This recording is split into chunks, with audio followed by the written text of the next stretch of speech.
Welcome back. This is Noah Kunin, Senior Political Correspondent for the UpTake. Well, it's that time of year again.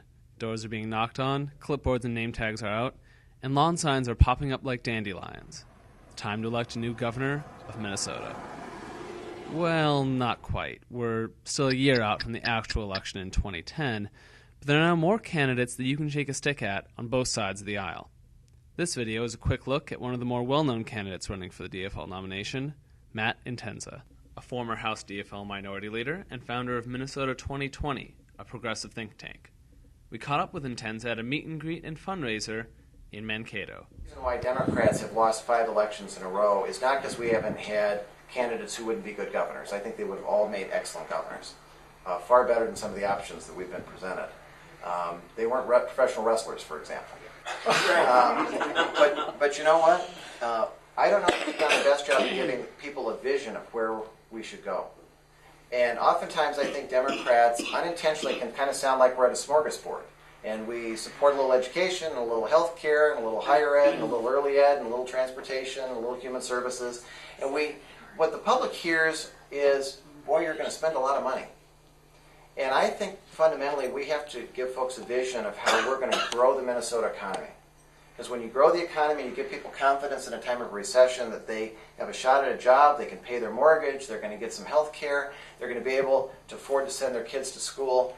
That gives them the confidence of knowing, well, the economy grows, and then we can do all the other things that we want to do as well. And I fundamentally believe that the vision that we need to go on is the new clean energy and clean technology economy. We had a really interesting meeting with a manufacturing company here in Mankato that's very interested in being involved in the wind turbine industry.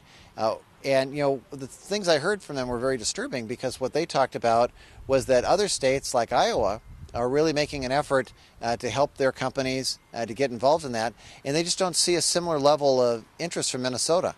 My belief is that Minnesota can become the Silicon Valley of alternative energy. We can lead in clean energy and clean technology, but it takes us some leadership to do that. It's not something that just sort of you fall into. And I think sometimes some of our modern conservatives think everything just maybe happens because someone wakes up and says, boy, I guess I'm going to do this. But it takes teamwork. It takes a state that says we're going to set some goals, we're going to try and do great things, and then you have to work hard to make them happen. Tim Pawlenty will take credit for signing a bill on renewable energy, but the reality is when he was in the legislature and in his first term as governor, his staff, his administration worked hard to make sure that that bill never saw the light of day. And it was heroes like Aaron Peterson, who was from far western Minnesota, and I certainly played a role as Democratic leader, who kept arguing we need to have a renewable energy standard. But Republicans in the House and Governor Pawlenty were completely disinterested. So it's interesting, after Democrats get a majority in the legislature and they pass a bill, at that point, Tim Pawlenty comes on board. And I suppose a convert is better than someone who never quite see the light on these issues. But there's no leadership there. That's being a follower. And now Minnesota is not a leader in clean energy. We are a follower, and we need to do better.